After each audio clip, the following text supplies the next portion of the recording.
Welcome to Richer Souls, Scott Ritzheimer. It's great to have you join us today. Rocky, thanks so much for having me. I'm very excited about this conversation. As am I. I'm excited to learn from you. Let's start at the beginning. What was it like when you were growing up, and how much did your family and school teach you about money? So this is not a whole lot. I remember this is a slightly heartbreaking story, but I was told by I took business math in high school. And the only reason I took business math was because I didn't want to take the pre-calc class because of the teacher who was teaching it. And I think he knew this because he pulled me aside one day the semester before when he realized what I had done.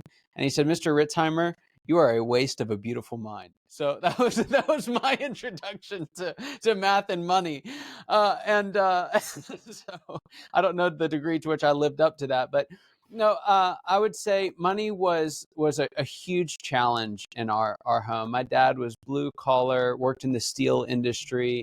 Neither of my parents had college degrees. My mom was kind of in and out of work as we needed to make ends meet. And if you were to take what the one big stress point in our life was, it was pretty much always money. And as a kid, you don't really get that. You pick up on the stress. But as I was getting older and older and I start understanding the conversations a little bit more, money was kind of a bad thing. It just caused problems, right? And I don't know that I could articulate that at the time, but it was one of those things. It was just a necessary evil in the background, that was just second to everything else in life. And so really didn't learn a whole lot about it, and not a whole lot through school either. I slept through the math class, so that wasn't very helpful either. But fast forward a little bit. I went out to school. I actually accidentally dropped out of high school, and so I ended up at a college a year early. It was actually a ministry school, and I still had no idea about money, and I was out there on my own trying to figure it out. And I didn't have any money, didn't have a job, but I had some assets, right? I had I had an electric guitar. It was this beautiful 1983 Gibson Les Paul that I got for an absolute steal, and then I had some stuff that went with it. And I was kind of looking at, do I want to eat or do I want to have the Les Paul? That was kind of my options. And so I sold it, and I thought I was the richest man in the world. I had about $4,000, and I blew that $4,000 in about 10 days. So I forget what I bounced it on, but 10 days later, I find out that I've bounced a check on my account, which to me is impossible. How could you ever run out of money if you had $4,000? And it was a couple things for me. It was a very, very keen lesson on you making sure you understand your bank account, balancing your checkbook, which you still did back then. And just from then on, I always had a sense of what cash I had on hand, what was going out. Different degrees of formality, but like I never wanted to experience that again. I actually have not bounced a check since. And That's not true. I did it once in business because we had money in the wrong account, but I never bounced a check for not having money. We wrote the check from the wrong account. And the other thing that it did, and this was probably the bigger lesson for me, it was one of the greatest moments of fathering I ever received from my dad. He had the opportunity to just let me have it, right? Like I just sold everything. I blew money. He didn't have a whole lot of money to give me. I hadn't necessarily left on the best of terms. Like he had every reason to just to let me have it. And on the call, he listened to what I said. And you could tell I was pretty torn up about it. And he said, "Well, did you learn your lesson?" I said, "Yes, sir, I did." And he said, "All right, well, we'll take care of it." And that was it. Right. And like in those just few words, I knew one, I knew it wasn't easy for him, but I knew that I was okay. Right. Like I knew that this wasn't the end. I knew that I had screwed up, but I also knew that he didn't have to hit me with it more. And that just solidified something in me as a man, something in me as, a one day father. And it really did change my financial life. It was a little thing in the grand scheme of things, but it was a very big moment in my life. Just so you know, $4,000 is a very, very small price to pay for that lesson. Yes, it sure is. Because a lot of people have made far bigger mistakes because they never learn the smaller lessons at the smaller points. And so it's good, as much as it is not great, but it's good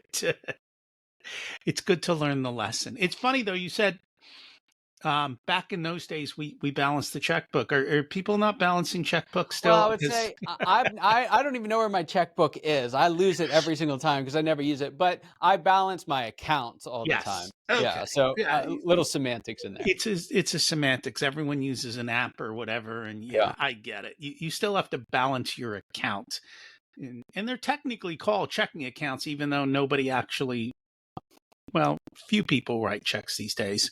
Everything's done on a swipe of a credit card, which feels no pain, and you don't even have to punch in all the digits to say how much money you're doing. It's like just tap here and your money disappears. It takes all the emotion out of it. I think that's why people get in trouble. So there was a missionary. It's this really cool story that's in a movie called The Tip of the Spear. I don't know if you've ever seen it, but he went down to Central South America. Actually, his father went down and was killed, and he went to the same tribe years later and met one of the tribesmen there, and they reconciled. It's just this really, really beautiful story. Where I'm going with this is they brought the tribesmen back here to the U.S. to get an idea of what life was like here, and he was just saying it's so great. Like, food is free, everything is wonderful. He's like, what do you mean food is free? He's like, well, you just go to the store and you get whatever food you want. And the guy's like, well, no, I pay for it with a credit card. And he's like, that little piece of plastic. He's like, yeah, you give it to them, but they give it right back. If only, right? If only. It's funny. There was one day I was in a store and I heard these two young kids talking. And the one girl said to the other, "Oh, I still have $800 left to spend on my credit card." Meaning that's how much it was to her credit limit, and she felt good that she could go out and spend 800. Like, there was no concept that, "Oh, I have to pay back what I already owe plus this additional." It was like she had won the lottery or something, and she has this $800 she gets to spend. It was like, "Do you have any idea what you're talking about over there?" But I just kept my mouth shut and walked away.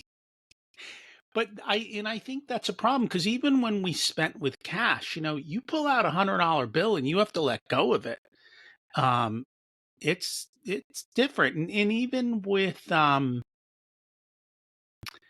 negotiating, and like, you come in with cash, and there's an emotional bond to it. Yeah. Actually, there's some funny guy on one of the, I don't know what he's on, but he's always, he makes that comment. This is cash, this is a cash offer. I want a discount.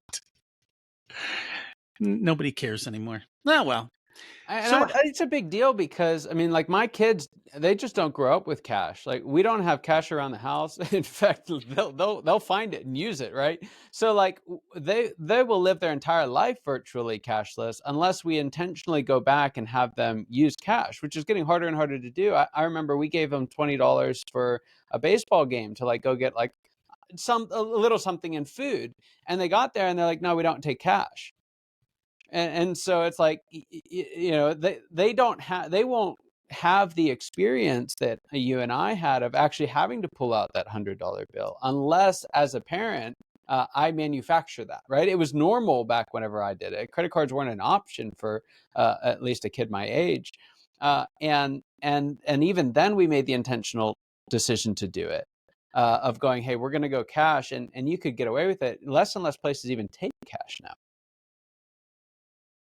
I didn't think my kids are older, and when we first started teaching them about money, we started with dollar bills. So they used cash, and they had envelopes, and they saw that, you get 50 or 100 bills, which isn't a lot of money, but it's thick. You get to feel it. Um, and I think they started to have credit cards as they were older, but they still were using cash a bit. I guess it's now that tide has turned since COVID, after which point they were pretty much out of the house. So that's true, because all their friends Venmo each other back and forth and do this and that. That's interesting. I know they have apps for kids where you can put money on the app so they Yeah. can go shopping. Yep. I guess what do most people do? Parents are now putting their credit cards on their kids' Well, phones? that's what we have an app. For any parent listening, it's actually been great. I don't like that it's all credit card based. It's actually debit card based. I should be clear with that. But it's called Green Light, and it's great. You can put specific spending controls in. They can get their allowance in there. It's got built-in saving. It's got free investing. Actually, they can make trades. Both of my kids are investing in like Apple stocks and stuff like that. One is up like 150%, the other one's down like 30%. But it's actually for the world that they're going to step into. It's a really great tool. I can't help, and there's a little old soul in me, but I can't help but think that there is something missing about the tangible feel of those dollar bills that go through. Well, and I think the thing is if you can't feel the size of the transaction, which a tap is a tap, there's not that comes with it, and so that creates an issue. Yeah, in any case. So you get through college, right? You learn your lessons, and then you move to Atlanta and become an accidental business owner. What happened? So yeah, I was again. I had gone to a ministry school, so I was actually in ministry when I made the move down to Atlanta, as was my wife, and we just kind of needed part-time jobs. That was the goal. We are going to finance our we were going to provide the own finances for our ministry. And so got linked up with a guy who I met down here, and he had a small business that he owned, and he's like, yeah, I'll give you a job. And it gave me the flexibility I wanted. That was ultimately why I chose it. And fascinating thing happened. I started in January of '07, and he sold the company in March of '08. He owner financed the deal.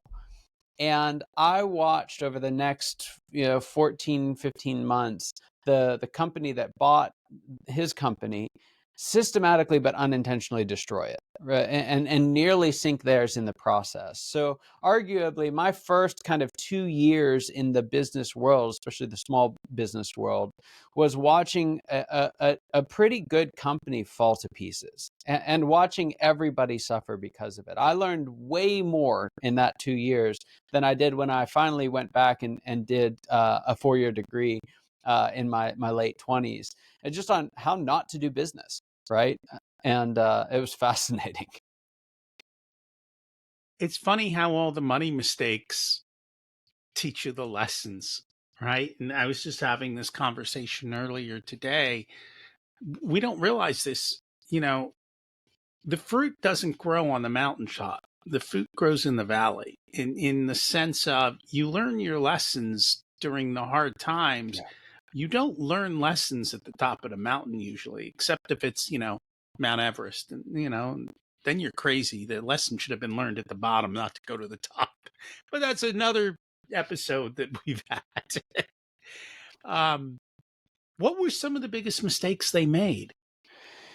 Yeah, I would say from the very get-go, they bought a company and got rid of its really only asset, right? It was a highly founder-dependent company. The vast majority of sales, even the vast majority of fulfillment was highly centered on the founder. And when they bought the company, they thought that it's so similar to ours, we don't need that founder. We'll be able to cover it because we understand the business. So they got rid of the biggest asset. They overvalued the sameness of the two entities.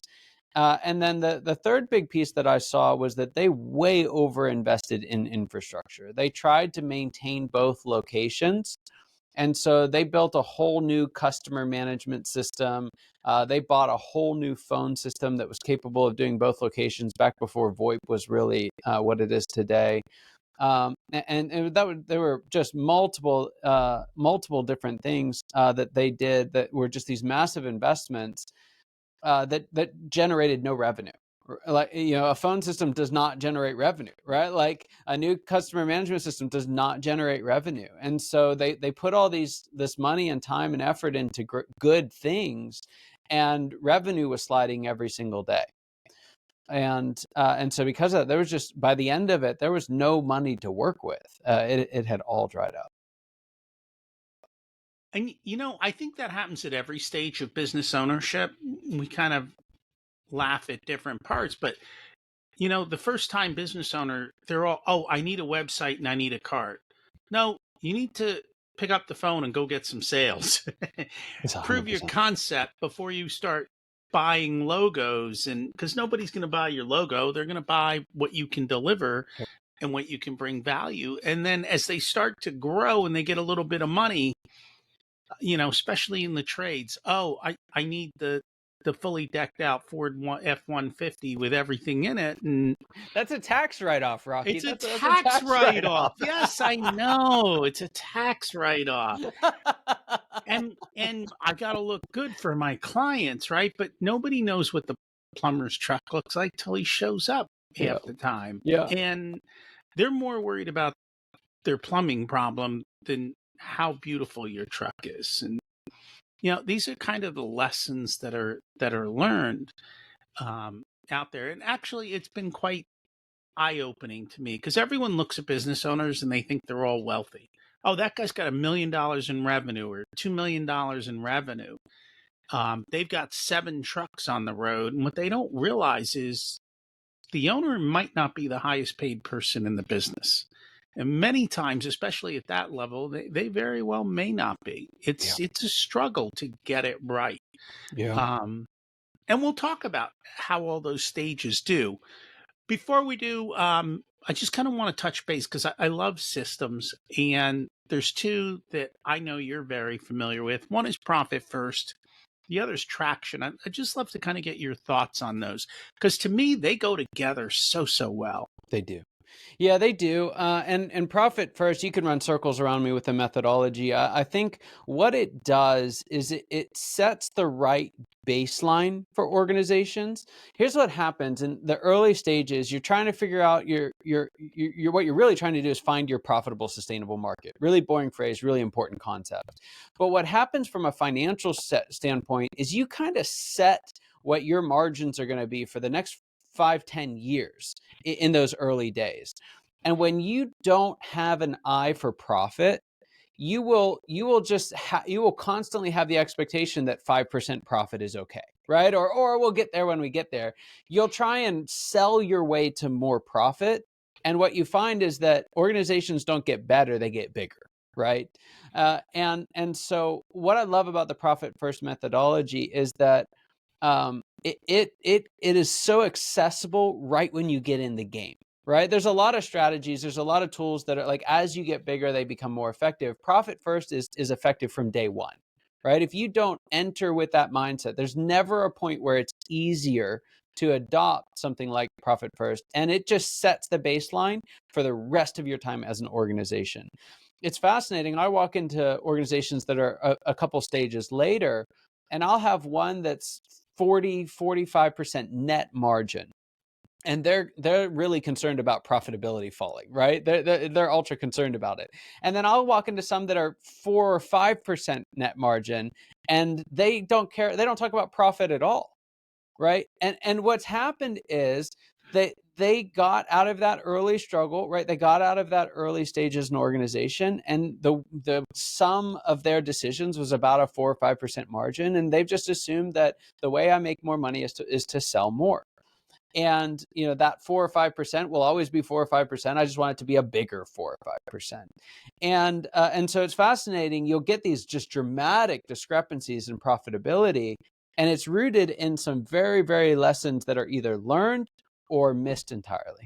We're going to talk about those lessons later. Yeah, I think, and again, you can run circles around me in this space, especially with guests on your other podcast. But I would say we've talked about a couple of them already. One is if it doesn't create or save sales, don't do it. Or at least be highly, highly skeptical of it. So one of the things, it's half joking. One of the things I recommend for folks early on is, again, if it doesn't save or create sales, create or save sales, don't do it. The other one is you have to make sure you stay out of jail, right? So like paying your taxes doesn't create or save sales, but you got to make sure you pay the tax man, otherwise he will come. So as long as you're staying out of jail, as long as you're focusing on sales. Again, I think the other piece that Profit First really brings to that is you can't just pour money into a sieve, right? You've got to build a business that's profitable. And I think that again, especially once they've got access to it, I actually see folks do really well with that, especially with a system like Profit First. Yeah, you can't spend your way to wealth. That's just the reality of it. And I think part of that, what I like about Profit First is it is a system and it works with other systems. And one of my other favorite systems is Traction, because Traction is all about working smarter, putting the right people in the right seats, and not having long boring meetings, but having short quick meetings that are highly focused, highly productive, and then you just get out and you do what you have to do. And I find that the two go together well. I'd love to hear your thoughts. Yeah, I agree completely. And one of the reasons why they're so complementary is that they address two really big issues, right? Because the truth of it is, you can't actually save your way to business success either, right? You can't spend your way to success or wealth, but you can't save your way to your business. And a lot of times, what happens if folks, let's say they only implement Profit First, and then they start running, they'll hit another barrier. And they may not, it may not feel like it's one thing. It feels like it's a thousand things. But what's happening is what an operating system like Traction does is it actually teaches you to make profitable decisions right ahead of time. It's kind of the difference between financial accounting and managerial accounting. And what a great operating system does is it starts to deal with some of the leading indicators, the leading drivers to profitability. It boosts accountability. It focuses you on execution. It limits the risk of going after tangential experiences, right? And all of that together creates, if it's used properly, can create a much more profitable organization. And that's true. And it gives you a more wider dashboard, because that's what I see with Profit First. People are like, okay, this is what I have to do, but how do I do it? And I think Traction helps to answer the question, how do you do it? Yeah. So before we dig into your book, there's a story at the beginning of it that I loved, and it was so counterintuitive, and yet it's so true of business owners. And regardless of whether you own a business or not, I think even as an employee, you will get this, right? Would you mind sharing that? Yeah, so we're coming up as we're recording this. We're coming up on playoff season. I was raised in Pittsburgh, so I'm a big Steelers fan. They just squeaked into the playoffs, but it sets up our story here because let's kind of fast forward to the big game. We won't say the name because of copyright issues, but it's the championship game, right? And your team is you're losing. You're down by 4. But you are knocking on the door of the end zone. You're just a couple yards out. It is 4th down, couple seconds left, and you've got to go for a touchdown to win, right? You can't do it with a field goal. You got to get in. And this is like the moment when you're in sports. It feels like the moment you're made for, right? And you know exactly the play to call. It's a fake to the running back. Everyone's going to think it's a run up the middle, and what you're going to do is toss it to your star wide receiver in the corner of the end zone, and a play you've run thousands of times. You call the play, everything's set, and there's one really, really big difference between this time and many of those other times, and that is that you are not on the field. You're the coach on the sideline. And so, the play's about to start, and you recognize there's actually nothing left that you can do, right? It's down to how well you trained, how effective you called the play, and how well your people can execute on it, your players on the field. So you bated breath, right? No one is breathing. Everyone is just, what's going to happen? And so center hikes the ball, quarterback gets it, fakes the runoff. Defense collapses on the hole, and it's all working, right? It could not have gone better to this point. And your eyes kind of pan left to your wide receiver, and like horror of horrors, he got the play wrong. He's blocking instead of running his route. And so you've played the whole thing in a nanosecond through your mind. You know what's going to happen is the pass is going to go up and it's going to fall into the end of the end zone and no one's going to be there. So what do? You take off and you run faster than you have ever run in your life, right? And it's just the headset goes flying off, the clipboard gets flung out of the way, you're plowing through assistant coaches, and like they're going to study the physics on this for years, because there's no way that you could really make it there. But somehow, some Herculean effort, you get all the way to the corner of the end zone just in time to make the diving catch, get both feet in bounds. And what would have been a celebration, you're expecting the crowd to go wild, and instead what happens? Silence, right? You could hear a pin drop because everyone's sitting there thinking, what just happened? And instead of the celebration that you're expecting, the only thing that's happening is men in black and white stripes are running your way, throwing little yellow things at you. And what would have been the catch of the century is now it's a penalty, right? It's a personal foul. It's all kinds of things have gone wrong with it. And what would have been the pride of the team is now the embarrassment of your team, right? Instead of celebrating you, they're hanging their heads in shame. And while that's crazy, like we would never see that happen in a professional football game. It would just be absolutely ludicrous if it did. I work with founders and business owners, and they do it every single day. Every single day, they leave their rightful position as the coach on the sideline, and they reinsert themselves into the game, and they undermine the authority, the ability, and the development of their players. I bet you managers do the same thing. Yeah. It's so true. Now, there's a really big distinction though, because what happens, and as I was seeing this play out, I started to recognize that there's actually this leadership journey that everybody goes through.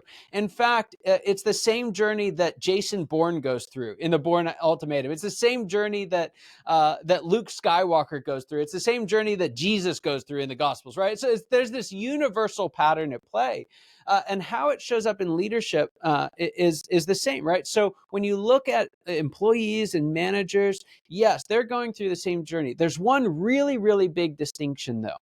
When you do this as an employee, most of the time, your title or your pay or your authority changes at each stage. There's 7 different stages, and there's something to demarcate that it has changed, right? You used to be a frontline worker, now you're a frontline supervisor. And let's be honest, folks still struggle with that difference, right? Because it's different. It's a different skill set to go and do it yourself than it is to get other people to do it. For founders, there's no external factor that causes the stage to change or indicates that the stage does change, right? Case in point. So we talked about business cards, those useless things that we print before anyone ever cares about them. What does the very first business card say? Maybe even before they've started. It says founder and CEO, right? Founder and CEO. It's on every business card, when we come out of the gate. The reality of it is you won't actually step into a CEO seat until 5 stages later. And so what that means is that before you really get to that actual where you spend the bulk of your time as a CEO, there are 5 distinct stage changes that happen, but your title doesn't change once. Interesting. We're going to dig into those. Before we do, what inspired you to write the book, The Founder's Evolution? Yeah. So a lot of the work that I do is around a similar concept that has to do with stages for businesses. And as I was walking these stages through businesses, I realized that the reason why they weren't progressing, if they were getting stuck, had very little to do with the organization. And it had almost everything to do with the person at the proverbial top, if you will. It had everything to do with the founder. The truth is that your business cannot outgrow you, not for any extended period of time.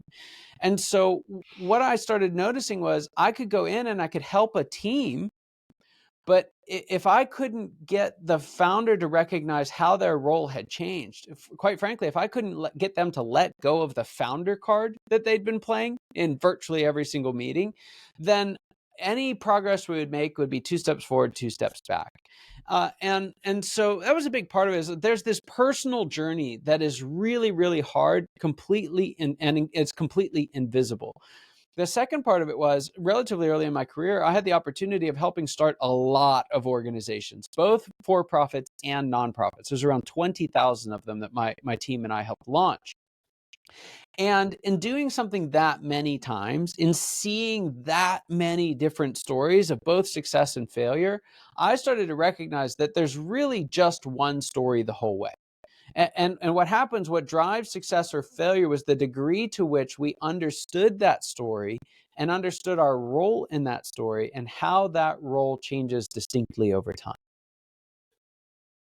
Which reminds me, what got you here won't get you there, Yeah. right? It's That's literally the statement, and it's something that people think, "Oh, I gotta do more of what got me here," and that is the actual thing that's kinda holding them back from the next level. it's 100% true. And the reality of it is, when you look at folks, what do most leaders say? I want to get to the next level, right? I mean, tell me how many times you've heard that. And when you ask them, when you really dig in, what is the next level? What's it look like? What are you doing? How are you going to get there? What they describe 99 times out of 100 is just more of the same level that they're in, right? They're not actually trying to get to the next level. They're trying to do more of what worked in this level, and it's not going to get them to the next level, right? Their business is asking them to show up at the next level, but they keep showing up with the skill set of the past. They keep showing up like our coach on the sideline, doing extra squats in the gym so that he can run faster and push harder. It doesn't matter how fast you run when you're a coach, right? It doesn't matter at all. That makes no meaningful difference to the game. You've got to recognize what are the skills that do matter as a coach. And how do you start creating the time and space for those? You do that by stopping the things that you used to do in the previous stages. It's funny, I grew up and worked in the world of sales, and all of these companies would promote salespeople to sales managers. And it was the dumbest career track ever because sales managers are not great salespeople. It is a totally different skill set. And yet, all these companies couldn't get that. Yeah. As a It's, matter of fact, to get on the promotion track, you had to be a yeah. great salesperson. Yeah. It's 100% true. And you see the same thing in the world of founders. This is so universal. It's something that I call the star player paradox. And it's not just that being a great player doesn't prepare you to be a coach. It is that the better you are as a player, the harder it is to transition to the next level. The better you are at any one of these given stages, the more confident you are in that skill set, the harder it is to let go of that skill set and grab onto and work toward building the next one. And so it's the same thing now with founders. It's a little bit different because with a sales rep, who you're promoting, you can go find another manager. Well, there is a way that you can bring in somebody who can kind of help, but by and large, if you never learn the basic skills of management as a founder, which most founders are just not natural managers, right? I've never met a founder who said, my dream for starting my business is so that I can manage 10 people. Right? Like that's never their goal. And so we'll just be honest with, and you do not have to be the best manager in the world, right? You do not have to be, you don't have to love every bit of management, but you can't just abdicate management of your small business. You can't just hand it to someone else. And Gerber in eMyth really lays out why that is. And everything from they can walk off with your business, right? If they're doing all the management and all the work, they can leave with it. But a level deeper than that is if you never learn the basic skills, how are you ever going to hold someone else accountable for it? With something as material as managing your employees in your business, you've got to do the work and make the leap to becoming a manager. And again, this is something that is just universal. It happens so often that I've actually named this stage. The name of stage 3 in the process, right after a startup entrepreneur, is the reluctant manager, right? Because we're sitting there, and you can tell if you're in this stage. Anyone listening, you're wondering, man, am I there or not? If you wake up in the morning and you ask yourself the question, what is wrong with these people, right? Like because employees don't think like you. They don't act like you. They don't take ownership like you do. They don't think on their feet like you do. They don't work as hard as you do, maybe. And so but the truth of it is you don't want a whole bunch of people like you. That would be chaos. Believe me, I've seen it. You get a whole bunch of people that are all wired just like you, and it is a nightmare. And so you've got to find people who are a degree different than you. And the way that we describe this is founders or visionaries, what you're looking for are operators, folks who love to get stuff done. And you have to recognize that they're going to behave differently than you do. And if you can, again, learn the basic skills of managing them well, Rocky, I cannot describe to you the degree to which your business will take off if you just learn that one set of skills. So it's funny because when you talk about the visionary leader and the operator, I think Gino Wickman's other book, Rocket Fuel. I am more the operator than the visionary leader. But what I have learned is it is the role of the operator to manage the leader, not the other way around, right? But the leader has got to inspire people and do it, but it's almost that operator's role to keep them semi-grounded and focused on what's most important. Because if they truly are a visionary leader, they're going to be running in 58 different directions, Yeah. and more than half of them are, well, silly. It's very true. And for a season that works really, really well. I would say one of the challenges though of a model like the visionary integrator model is again, if you just farm it out, if you rely so heavily on your integrator to not only manage everybody else, but to manage you, just because you want to fly your founder freak flag, right? Then what happens, and this happens all the time, integrator burnout is rampant in companies that are growing quickly in that world because there's just so much pressure on that one position to make it all work. And again, while that's really effective, and I actually recommend folks to adopt the traction model in many circumstances around that, stage 3 place, it's also important to recognize that you do not get to abdicate from that role. While you can relieve the pressure on it, you still have to develop those basic skills as a manager because that's what sets the stage for you to really enter into the next stage, which is all about leadership, being that leader that your team needs. The challenge, and this goes back to this idea of, we're always trying to get to the next level. The really bad news about getting to level 4 from level 3 of reaching the next level is that the next level is called the disillusioned leader. Right, it's and when you look at folks who are not in this stage, they think I'm lying, right? They think I'm making stuff up. They think it's this big sad story. But here's an example I like to use, again, has nothing to do with the business world but everything to do with it, and that is movies, right? So about a year and change ago, the movie Maverick, Top Gun Maverick came out, right? And I was excited about it. I remember the original one. It's all the throwbacks, super cool. So my wife and I kind of moved heaven and earth to get a babysitter for our 3 kids who were, one was still in diapers and the other 2 were crazy. And so it just worked to get a babysitter brave enough for the Ritzheimer household there for a stint. We get someone and we go to the movie and we're watching it, and we get all the way into about 20 minutes left in the movie. And we get a call from the babysitter, SOS, you've got to come, right? Like the wheels are falling off the bus. So I didn't see the last 20 minutes of Top Gear Maverick for about I just watched it like a couple weeks ago. So it was like a year and a half of, and if you stop that movie about 20 minutes before the end, it is downright depressing. I mean, Tom Cruise has gotten shot down, I think 3 times. Like everything that can go wrong has gone wrong. There's relational difficulty. It doesn't seem like it's going to happen. Everything that we've tried hasn't worked. Everything that can go wrong has gone wrong in a good movie by this point, right? We like to celebrate the heroes in movies, but if you look about 20 minutes out, they don't look anything like a hero. It's not until that last 20 minutes, right? That denouement, that there's this pivot point that happens. They overcome this big challenge, and that's when you see the real hero come out. And what happens for so many founders, because they're kind of tracking the trajectory. I remember when I was an entrepreneur, I was making $300,000 on my own. Now I got a bunch of people. I'm making $5 million, and I'm still only keeping about $300,000.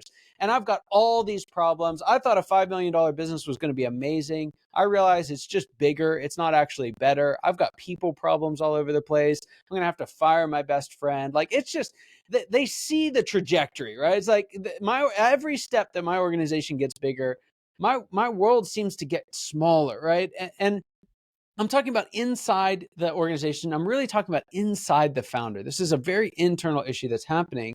And they think, I don't know that I have what it takes. I don't know that I even want to grow my business anymore. Right. And they'll either hit rewind, and many of them will either sell or kind of pull down a little bit. They'll go all the way back to stage two. I was just talking to a guy. He runs a spice and rub company, like a barbecue company, and they're crushing it. A $7 million organization selling barbecue rubs, right? It blows my mind that that's even possible. But looking at it realistically, they could probably do 7 or 8 times that given the market that they're in. And he's sitting there thinking, you know what? I think I'm just going to go back and run a barbecue shop in Georgia. And because he's at that point, he's hit that disillusioned leader stage, and it doesn't feel like it gets better from here. It just feels like it gets harder. But here's the truth.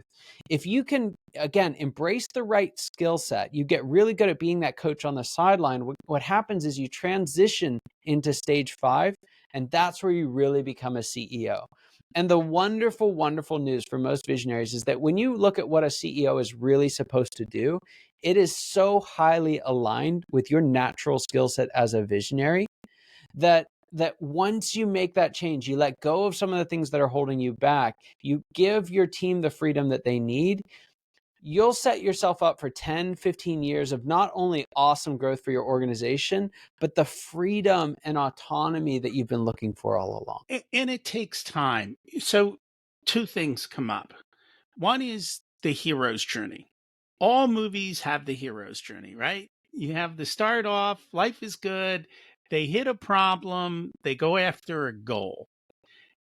A truly good movie, though, somewhere along that way to achieving that goal, the person in the role has to actually go through a life transformation, a change in the way that they look at the world. And it's that transformation, that second journey, that's actually the valuable one, Yeah. which is kind of what you're talking about with the CEO's journey. Yeah. And you are very right. Even companies that go from 5 million to 100 million, they have to say it's like, wait a minute, I'm at 100 million and my pay still hasn't changed. I'm working twice as hard and I don't understand. It's because they did more of the same. They didn't change who they were. Yes. And along those same points, though, I don't think they changed their team. We had Mark Moses on, who I think his book is Go Bigger or something, but he's like, if you look at the pictures in my book, as we took these companies from 10 to 100 million, Yep. you will notice the only person that hasn't changed in the picture Yeah. is that founder Yep. owner. Everyone else around them has to change because more often they don't grow or they are special at a certain thing. And that's not what's going to take you to the next Yep. level.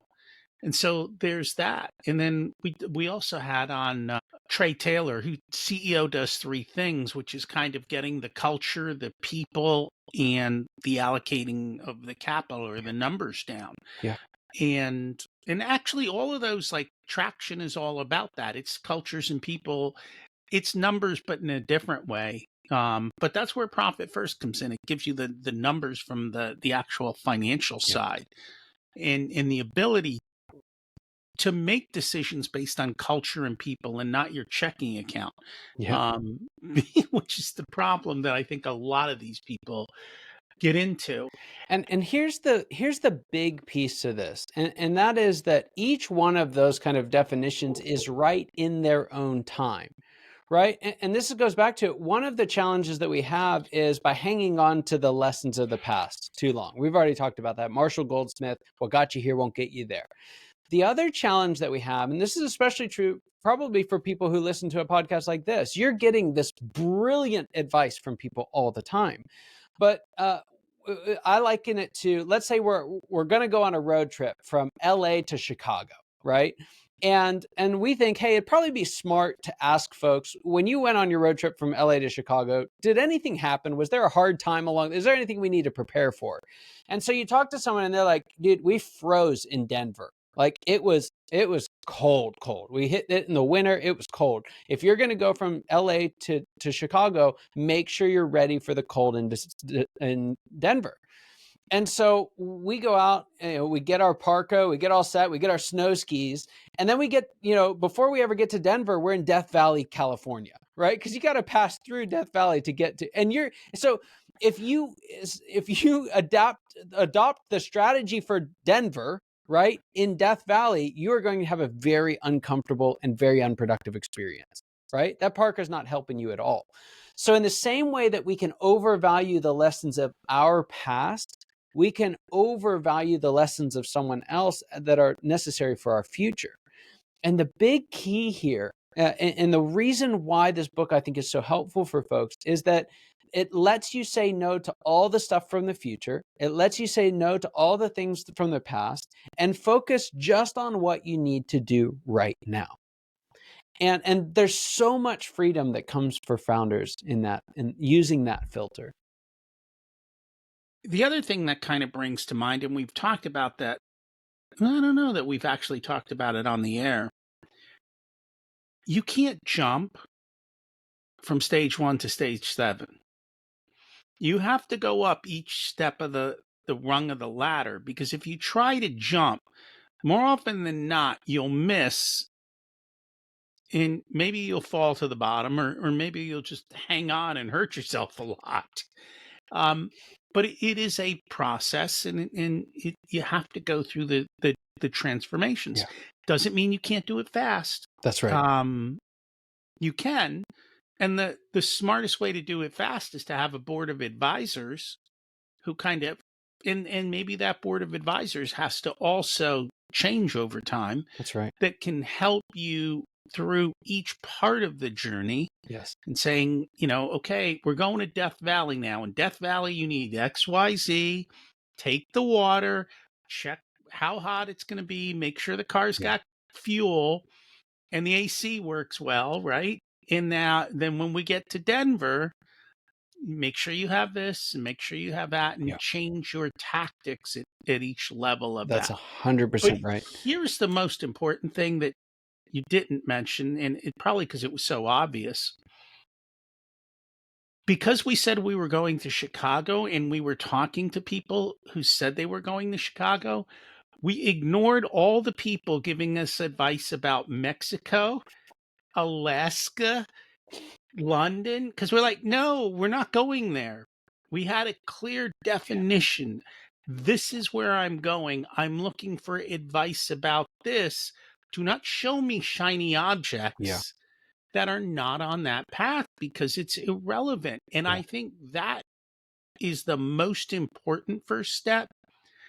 Begin with the end in mind. And I work with a lot of business owners. I'm like, what kind of, do you want a business that's $100 million? Because that takes a certain person. Or do you just want a business, and there's nothing wrong with a business with just you? That's the way I built my business. I don't want to manage people. I don't want to deal with all this stuff, right?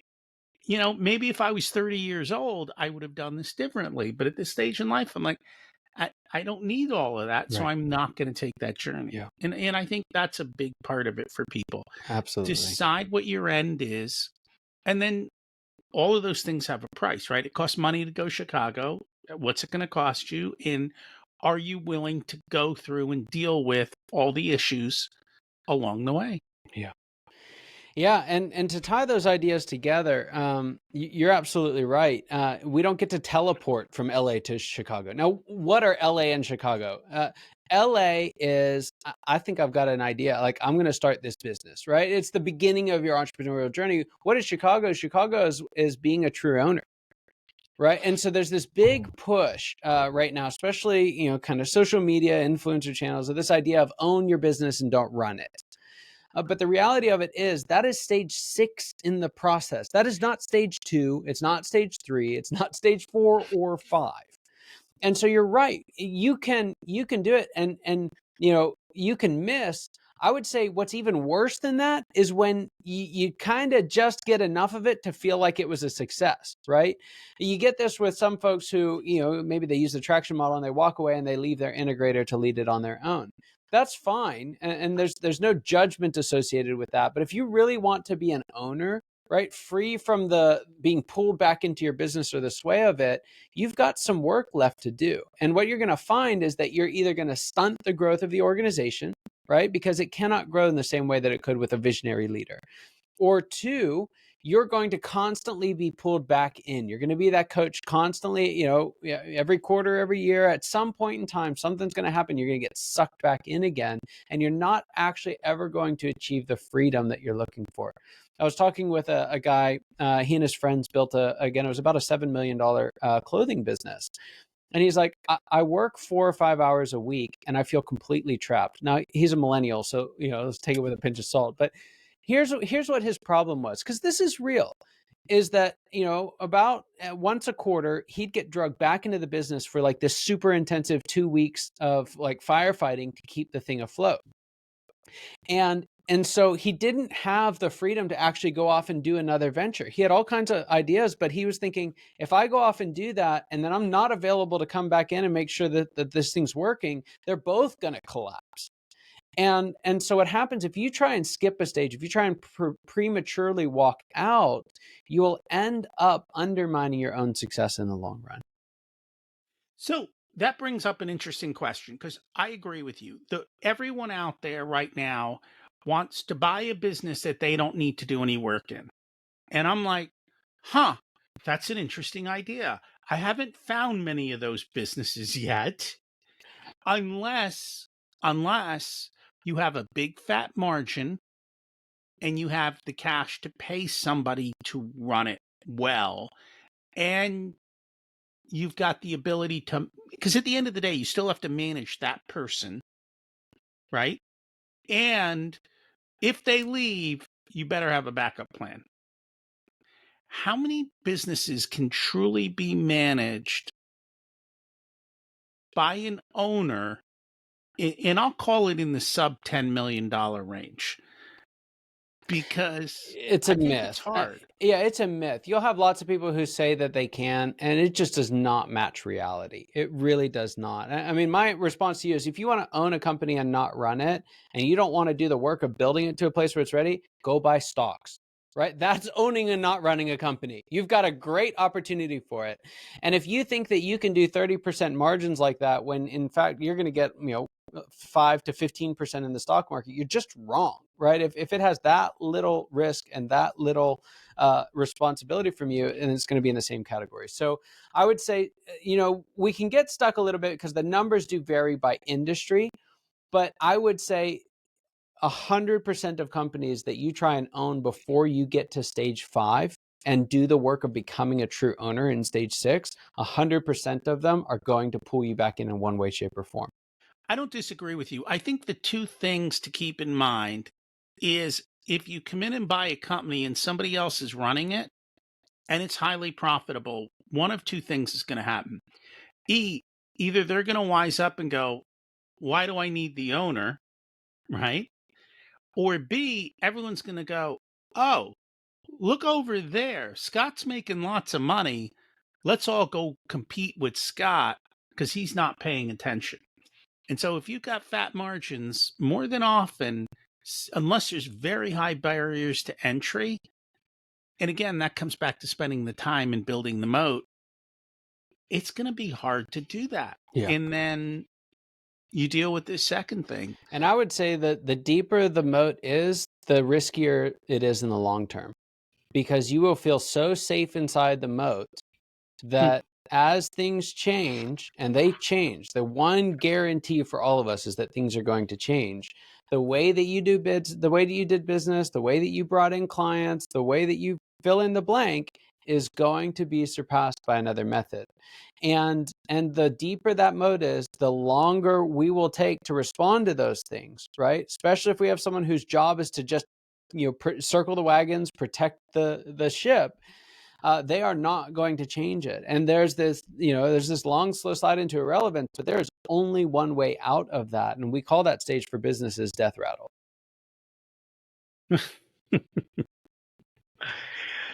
Any closing thoughts for business owners Yeah.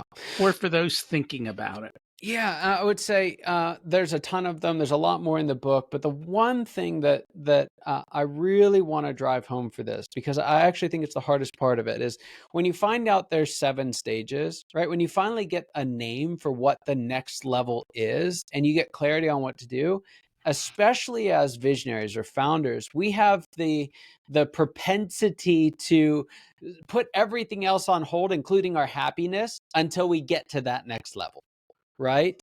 And so I did this, and when in my mid 20s, we had our first child, and I loved him. He was awesome. I had no idea what to do with him. I was kind of like, give him back when he's 3. Like, he can kick a ball. We'll do our thing then, right? And it wasn't that I loved him any less. I wasn't equipped to I didn't have the goods that he needed. And so fast forward, we had our last child when I turned 35. And so 10-year gap between the two of them. And I realized that I don't want to show up that way again. Now, I was not really any better equipped at 35, right? I still was a guy, right? I still had a job. I still had all these other competing interests, but I decided I was going to really enjoy every moment of it, no matter how ill-equipped I felt. And can I tell you the joy I got out of the first 2 years of my daughter's life that, looking back now, I completely missed out on for my sons earlier on. And so the biggest thing that you can do with a model like the Founder's Evolution is not to just say, hey, I've got to get to the next level. More often than not, it is not about getting to the next level. It's finding the joy in this stage right now. And so in the book, I actually end each chapter with just a pause to say, hey, there's something really, really special about this stage that if you ask someone who's had the success you're looking for, they will look back and say, I wish I still had what you have right now. And so we call out what that joy is for that stage. And I really encourage folks, that is where joy does not come from a destination. It comes from the journey. The same is true of everyone's life, right? If you don't enjoy life as it happens, I'll be happy when. Yeah, good luck with that one. Sounds great. What's your secret to living an abundant life? Yeah, a secret to an abundant life is, again, it's to find the joy that's available right here, right now, in this conversation, right? I can think about all the things. There's a scripture that says, who cares about what do you know about tomorrow? There's not one thing I can do to make tomorrow happen. But the most powerful version of me is the me right here in this moment, not the future me, not the past me, present me. What did you learn later in life that you wish you would have learned sooner? Yeah, it goes back to that savoring the moment. But I think what it really comes back to is I thought I had to do all the things myself, and I thought I had to do all the things at the same time, right? If I were to sum it up, to do this journey alone is to do it in a long time, right? We talked about, you cannot skip a stage. You can make stages go much, much faster, particularly the problematic ones. And I undervalued the contribution of bringing in wise advisors. You talked about a board of advisors earlier. I undervalued the gift that those people can bring to my life. If you were to give an 18-year-old one specific piece of wisdom, what would it be? An 18-year-old, marry the right person. If people would like to learn more about you in the book, what's the best way for them to do that? Yeah, we make it super simple. Everything you need is in one place. You head over to scalearchitects.com/founders. You'll be able to get a free copy of the full book there. We made it 100% available for everyone. You'll also have the opportunity to get hold of a couple other additional resources and even schedule a time if you want to say, hey, help me know what stage I'm in and what stage I want to get to. I'd be happy to do that. Thank you so much. We'll put that in the show notes, and I really appreciate the conversation today. Thanks, Rocky. Thanks for having me. Thanks for checking out this unedited video of the Richer Soul podcast. You can find the full episode along with all the back episodes at richersoul.com. This podcast is brought to you by Profit Comes First, where we help business owners to have a more profitable and growing business so they can live the life of their dreams. Check that out as well wherever you listen to all this content.